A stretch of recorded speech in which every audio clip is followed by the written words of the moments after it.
আমরা যে মৌলবাদীদের হাতে পড়ে গেছি, এটা দেশের মানুষ যাও বুঝে, এখনো অনেকে বুঝতেছে না। এখনো সবাই মনে করতে না না না সবই ঠিক আছে। তারা যেদিন বুঝবে সেদিন আর করার কিছু থাকবে না। শুধু আমি আগেও বলছি, পরেও বলবো, ভবিষ্যতে বলবো, এই নির্বাচন হবে না, নির্বাচন এখন হবে না। আর বাংলাদেশের ইতিহাসে কোনো দলকে নিষিদ্ধ করে কোনো নির্বাচন হয় না এখন পর্যন্ত। এটা প্রথম এটা করার চেষ্টা করতেছে, এবং এই নির্বাচনও হবে না, এইটাও দেখবেন যে হবে না। এখন ওনারা তো ডাক দিছে নির্বাচন করবে, কিন্তু আওয়ামী লীগ তো যাই নির্বাচন প্রতিহত করবে, এটা আওয়ামী লীগ কিন্তু এখনো বলে নাই। আওয়ামী লীগ বলছে আমরা মানিই না এই নির্বাচন, এই বেটার আন্ডারে নির্বাচনই মানি না, তাহলে তো প্রতিহত করতেছে না আওয়ামী লীগ। তাহলে এখন কি করতে হবে? এই মৌলবাদী শক্তিটারে কাজে লাগানো হচ্ছে, যে তোমরা এমন কিছু করো যাতে আমরা বলতে পারি যে পরিস্থিতি খারাপ। তা না হলে আপনার যেখানে 450টা থানা, আপনি যদি গড়ে ধরেন 450টা থানার যদি 10টা করে অস্ত্র হয়, তাহলে 4500 অস্ত্র। বঙ্গভবন, সংসদ ভবন থেকে 3500 অস্ত্র, মোট 8000 অস্ত্র। এগুলো নাই। রাশেদ হায়দার ভাই, আপনাকে একটু তথ্য দেই। পুলিশ যেটা বলছে, পুলিশ বলছে গণ অভ্যুত্থানের সময় লুট হওয়া 1337টি অস্ত্র এখনো উদ্ধার হয়নি। কিছু অস্ত্র উদ্ধার হয়েছে, এর মধ্যে 400টি পিস্তল আছে। এই অস্ত্রগুলো যদি নির্বাচনের সময় ব্যবহৃত হয়, পরিস্থিতি কোথায় গিয়ে দাঁড়াতে পারে? মাসুদ ভাই, আপনিও এখন আমারে বললেন যে কতটি? 1300টি। যেখানে ভাই আপনি একটা হিসাব করেন না কেন, আপনি আপনার থানা একেবারে গ্রামের থানা, তো পুলিশকে নিরস্ত্র দেখছেন? ওসি, এসআই এদের সবার কাছে পিস্তল থাকে। যারা থানার ভিতরে এমনি গার্ড আছে এদের কাছেও 2টা রাইফেল, 303 রাইফেল থাকে। এটা তো আমি আমি আমি একটু সংযোগ করি কি, বহু জায়গায় স্বেচ্ছায় স্বেচ্ছায় কিছু মানুষ যারা অস্ত্র লুট করেছে, তারা ওই অস্ত্রগুলো থানাতে পরবর্তীতে জমা দিয়েছে। কেউ কেউ, এটা সরকার উদ্ধার করেনি, জাস্ট ওরা স্বপ্রণোদিত হয়ে এই থানায় জমা দিয়েছে পরবর্তীতে। না, এইটাই আমি বললাম যে আমরা তো গড় ধরেছি, আমরা একটা গড় হিসাব বলেছি আপনাকে, যে 450 থানায় আমরা 10টা করে ধরেছি। ভাই 10টা করে অস্ত্র থাকে না, আরো বেশি, থানা ওয়াইজ আরো বেশি থাকে। যাত্রাবাড়ি থানায় কম করে হলো 400 অস্ত্র ছিল, হ্যান্ড গ্রেনেড ছিল, হ্যান্ড গ্রেনেড তো না, সরি, ওই যে আপনার টিয়ার সেল ছিল। কিছুই তো পান নাই, ওগুলো নাই। এবং স্বরাষ্ট্রমন্ত্রীকে যখন সাংবাদিকরা জিজ্ঞেস করলেন যে স্যার, থানার অস্ত্র, সংসদ ভবনের অস্ত্র, গণভবনের অস্ত্রগুলো এখন উদ্ধার হয়নি, ইলেকশন হবে, আপনি কি বলছেন? তখন উনি বলছেন যে আমি এই কথা বলবো না, পেঁয়াজের দাম কেন 35 টাকা বাড়লো এটা নিয়ে কথা বলে। তার মানে কি, পাবলিকের দাম 35 টাকার নিচে। এরপরে আবার এখন বলা হচ্ছে যে যে কোনো প্রার্থী যারা নির্বাচন করবে তারা চাইলেই একটা অস্ত্রের লাইসেন্স নিতে পারবে। এখন তবে এই কথা বলার পরে যে কেউ চিন্তা করবে, ওরে বাবারে, 25 লাখ টাকা বছরে দেখাইতে হবে কি, ইনকাম ট্যাক্স 3 লক্ষ টাকা সরকারকে দিতে হবে প্রতি বছর। এইভাবে 5 বছর দেওয়ার পরে অস্ত্রের লাইসেন্সের ডিমান্ড করতে পারবেন। আবার আপনার বিরুদ্ধে কোনো ফৌজদারি মামলা, কোনো মামলা থাকতে পারবে না, তাইলে অস্ত্র পাইবেন। তো সেই জায়গায় তখন এমপি ইলেকশন করতে খারাইলেই অস্ত্র পাওয়া যাইব, কোনো কিছু দেওয়া লাগবে না। তো এই হিসাবে কত লাখ সন্ত্রাসী অস্ত্র নিবে? জুলাই আগস্টে বিভিন্ন জায়গা থেকে পাকিস্তানি আইএসআইরা যেই অস্ত্র ঢুকাইছে, সেই অস্ত্রগুলা উদ্ধার হয়েছে, এগুলো কোথায়? এই অস্ত্রগুলো আছে না, কম করে হলো 50,000 অস্ত্র আছে না, ওইটা বাদ দেন। আসিফ মাহমুদ সজীব ভুঁইয়া তো বলছে যে ওরা সশস্ত্র বিপ্লব করত।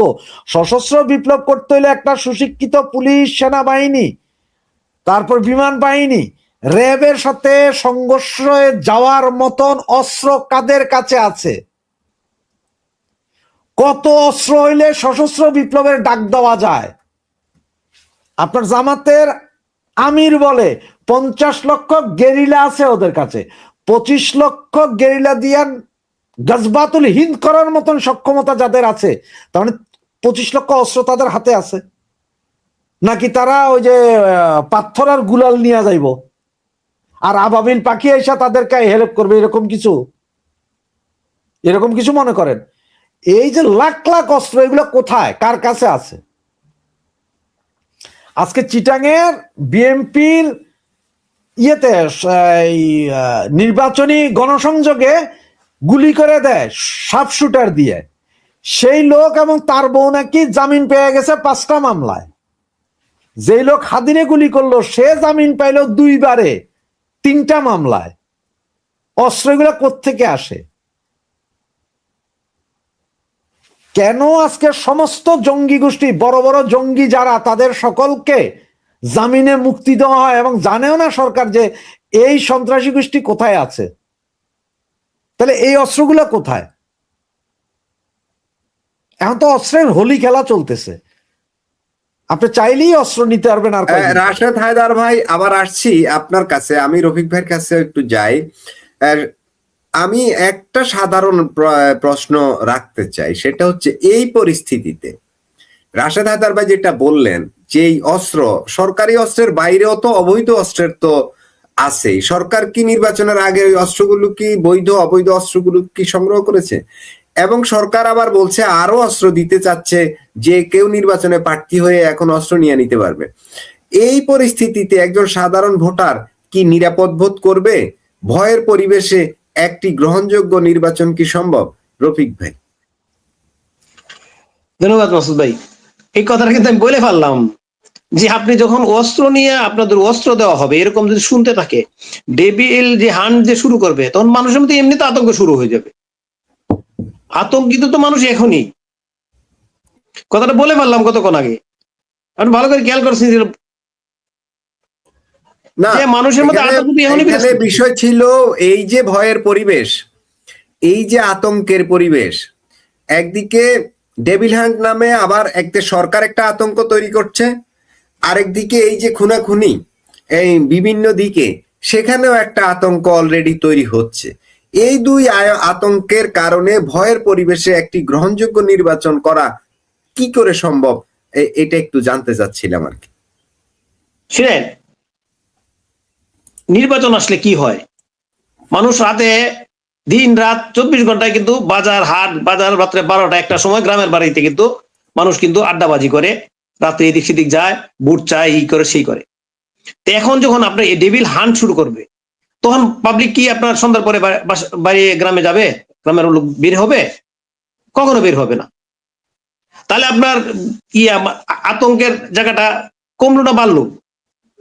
মানুষের মধ্যে এখনই তো আতঙ্ক আছে, যখন ডেভিড হান্টটা শুরু হয়ে যাবে তখন আতঙ্কের কিন্তু শেষ থাকবে না। কিন্তু এমনিতেই ধরেন আপনি নির্বাচনী পরিবেশের জন্য মানুষ আতঙ্কিত, যেহেতু 2 দিন আগে গুলি করা হইলো যে ছেলেটাকে, আবার আতঙ্ক ওরাই চড়াইতেছে যে আরো 50 জন এরকমই আছে, টার্গেটেড আছে।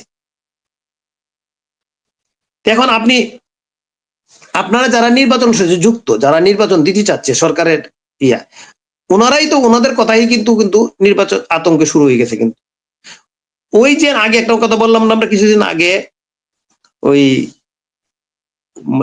আওয়ামী লীগ যে কি লকডাউন না কি দিল, আগের দিনই কিন্তু পুলিশ প্রশাসন এই সেই হওয়াতে মানুষ আতঙ্ক ছড়ায় পড়লো, মানুষ সন্ধ্যার পরে সবাই বাসা বাড়িতে ঢুকে পড়লো, পরের দিন মানুষ বেরিয়ে হয় নাই। নির্বাচনটা কিন্তু ওরকম পরিস্থিতি হবে। এখন যারা নির্বাচন করবে তারাই তো বিশ্বাস করতে পারতেছে না যে আসলে নির্বাচন হবে কিনা। যারা নির্বাচন করবে, আওয়ামী লীগ সব পলানো, আর আওয়ামী লীগের সাধারণ ভোটারের কোনো কথাই বলে না, চুপ করে বসে থাকে। যারা ওই নির্বাচনের সাথে যুক্ত থাকবে, বিএনপি জামাত, ওরা তো নির্বাচন নিয়ে কোনো আলোচনাই করে না। মানুষের মধ্যে এখনই তো ডিমোটিভেটেড হয়ে গেছে নির্বাচনের ব্যাপারে। সেখানে আমরা তো সবসময় বলতেছি যে দেখেন, নির্বাচন এই পরিস্থিতিতে, নির্বাচন এই সিস্টেমে যদি নির্বাচন হয়, আপনার 15-20% বেশি কাস্টিং হবে না। আর আতঙ্কের যে ব্যাপারটা আসতেছে, এটা তো এখন মনে করেন যে আমরা প্রথম থেকে যেহেতু বলতেছিলাম যে যেভাবে আগাচ্ছে পরিস্থিতি, নির্বাচনটা কিছুটি সময় দিতে পারবে কিনা। এখন যে নির্বাচন তারিখ ঘোষণা করা হওয়ার সাথে সাথে কিন্তু দেখেন ভায়োলেন্স শুরু হয়ে গেছে। ভায়োলেন্স শুরু হওয়ার পিছনে সরকার আবার আতঙ্ক ছড়াই দিচ্ছে। ডেভিল হান্ট হলে দেখেন পাবলিক সন্ধ্যার সময় বেরিয়ে হবে। তার মানে ওই আপনার নির্বাচন। রফিক ভাই একটু পরামর্শমূলক বিষয় এটা, সেটা হচ্ছে এই মুহূর্তে সবচেয়ে আসলে যেটা বলছেন যে আসলে সরকার তো আতঙ্ক ছড়াচ্ছে, আর অন্যরা কি করবে? এই মুহূর্তে সবচেয়ে জরুরি কি? আরো কঠোর নিরাপত্তা, নাকি রাজনৈতিক সংলাপ, নাকি অন্য কিছু? অবশ্যই আপনার রাজনৈতিক সংলাপ দরকার। রাজনৈতিক যদি সংলাপটা যদি করা হয় তাইলে কিন্তু সবচেয়ে ভালো হইতো।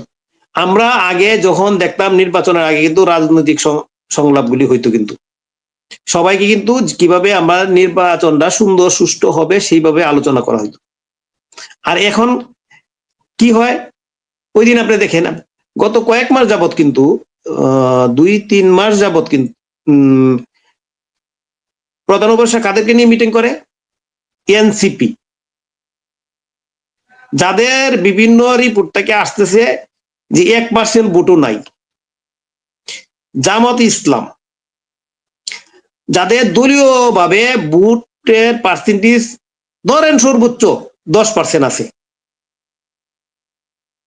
আর হলো বিএনপি। এই যে এই যদি তাইলে এখন নির্বাচনের সাথে যারা যুক্ত, যারা নির্বাচন করতে চাচ্ছে বা সরকারের সম্ভাবনা, ধরেন আপনি গণ অধিকার পরিষদ, আপনার ইসলামিক দলগুলো আছে 8টা ইসলামিক দল, 7টা আছে জামাত ইসলাম বাদ দিলে 7টা। চরমুনায় পীরের কিন্তু ভালো ভোট আছে একটা, আমি একটা সবসময় বলি, কিন্তু প্রতিটা আপনার কনস্টিটিউশনে আপনার 15,000 20,000 ভোট কিন্তু পায় তারা। এর আগে আমি কয়েকটা নির্বাচনে যেন দেখলাম। আরো আছে ইসলামিক দল আছে, তাদের কেউরই কিন্তু ডাকে না। এই সংলাপটা কি, এটা কি হইলো সংলাপ? এখনো তো যারা ধরেন আওয়ামী লীগরে যদি নির্বাচনের নিষিদ্ধ করা হয়েছে, বা আওয়ামী লীগ ছাড়া অন্য কোন দলকে কিন্তু নিষিদ্ধ করে নাই, তাদের কত ডাকে না যে সবাইকে নিয়ে যদি করতো আপনার সংলাপ করা হয়তো, তবু তো কিন্তু একটা স্বাভাবিক মানুষের একটা আস্থার পরিবেশ আসতো।